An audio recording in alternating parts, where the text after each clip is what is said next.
Well, what kept you from becoming part of the Bloods or the Crips? See, I went to prison at a time when that wasn't out yet. So then when it came out, it was like, I don't need that, I'm who I am. It was fashionable to be who I was. Right. Without it. I got a name over here without that. Right. You niggas need that. Right. To survive or to, and I understood what it was for. It was for, you know, originally it was for like camaraderie and to be, you know, solidarity, for us to come together, unity, because it was a bad time, you know. It was a lot of racial shit happening, and it was like Latin Kings. Yeah, it was yes. So for that to come together for a purpose, for a reason, cool, definitely. I was for that. And I got asked to be part of that because, you know, you gotta understand, when I was already up north when it started. I was in the box. And when I got out the box, I was like, they got Bloods in New York. What do you mean they got Bloods in New York? Yeah, what was your reaction? I got out the box January of '95. Right. From doing another year. I keep going in the box. Right. I'm a box bing monster. That's what they know me for. Right. So I get out January '05. Niggas like, man, they got Bloods. I get back to Elmira. I just got left Southport. I was in Clinton. I get back to Elmira. So they got Bloods in New York. What do you mean they got Bloods in New York? Right. And at the same time, like, listen to this Biggie tape. Same exact time. Wow. Like, what? Oh, this big shit is crazy. At the same conversation, it's like, what the fuck you mean they got Bloods in New York? How? Like, yeah, they started the Blood shit in Allen. Bloods got started in Allen in '93. I didn't know that. I was in the box the whole '94. Whole '94 I was in the box. I was locked in. I was in the middle of nowhere, like the bottomless pit. When you started seeing it. So when I started seeing it, see, when I started seeing it, when I was in Elmira, what was happening was, you see, it was an interesting time then because what was happening then was a lot of the Bloods that was coming, no disrespect to them at all. And I say this with all respect, but this is a fact. A lot of the Bloods that was coming up north at that time was dropping their flags because, you know, the Latin Kings and the Yetas, they had already was strong up north. And the Bloods were strong in Allen. They was like they had took over the Allen. It took over instantly. So when they was coming up north, Latin niggas like, hey, Papa, you was Blood? He's like, nah, I wasn't Blood. Because they know they had the home court advantage up north. Right. So a lot of that was happening. You know, a lot of niggas was dropping their flags, picking it back up later on. Right. You know what I'm saying? So you wasn't paying it. You wasn't taking it serious. No, I took it serious, but I didn't think it was gonna be what it became. Honestly, where we at today, many years later, I looked at it and was like, this is crazy. I didn't believe, but I was already who I was. Right. So I didn't need to stand on anything, but... They ever try to recruit you? Yeah. Like, yo, man, you got your own set. I got offered. The main set. You know what I'm saying? I got offered to be a part of that. It was like any strong nigga, all strong niggas, I believe, got offered to come home and be involved with that.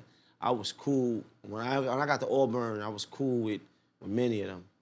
You know what I'm saying? And that by this time, they was like up north, flagging, not giving a fuck. And I would be in the yard with them.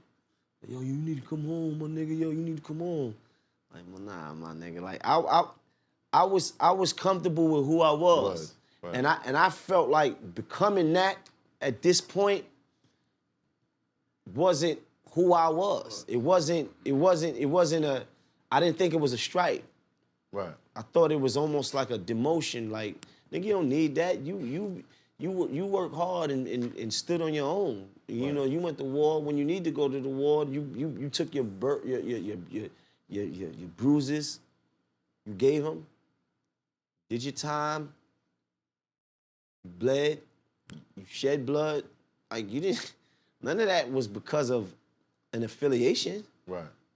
That was all because I was standing on my own. Right. But you didn't look at it as like a weakness for other people. For some niggas, it was. It was almost the easy way out. Yo, listen, I know niggas that I knew that was in the Ford building. That wasn't as... It wasn't like that. Thorough. Yeah. In the beginning, when that shit first started happening, it was a lot of soft niggas. It's niggas that niggas say their names to like, this day. What these niggas doing Hey, listen over to here? me. Listen to me. Listen to me very carefully, my dog. It's niggas that niggas say their name today and they saying with praise. And I said, I know that nigga. I know him before that.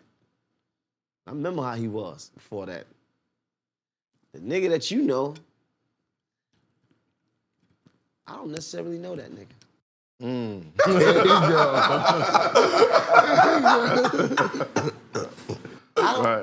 I don't necessarily know the nigga that you talking about. Right. He did what? He who?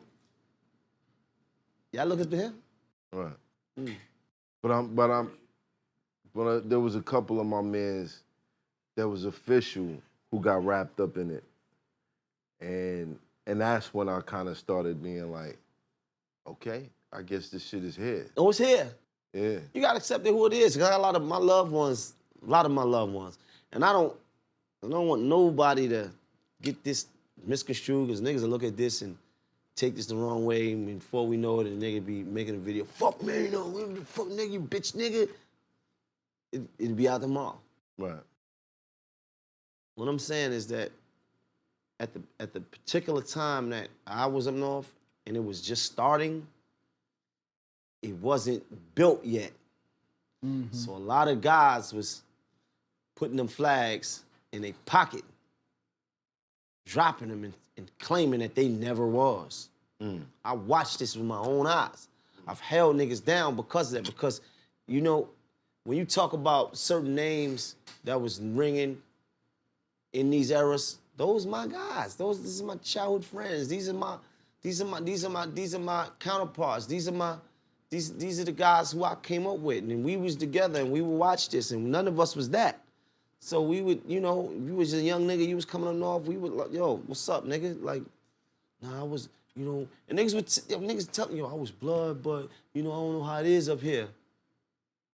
I've had these conversations on my dead mother.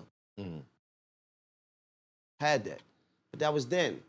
Like I said, a couple years later, they had it.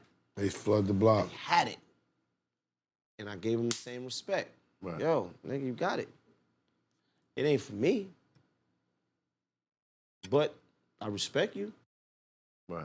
I respect you. It is what it is. I don't like look at niggas down, but for some niggas, I guess, it's the same thing as anything. Niggas go up north, become Muslim. Niggas go up north and find something, you know what I'm saying, to be a part of, to help them cope with the pressure or whatever. Right. You know what I'm saying? And, you know, I went up north. I got knowledge of self, guard body, you know what I'm saying? And anybody, I was robbing niggas. And then you found rap. I found rap, you know what I mean? It's hot for trapper turn smack rapper. Only smack rapper that you know is smack rappers. Got bars, I can hang with the backpackers. Trap star, I don't hang with the backpackers. I'm in the hood with the work, you heard. Making fiends leave earth, you heard. Got your baby mama thirst, you heard. Feel the flow, nigga, throw it in reverse. This the wave you need to surf, you heard.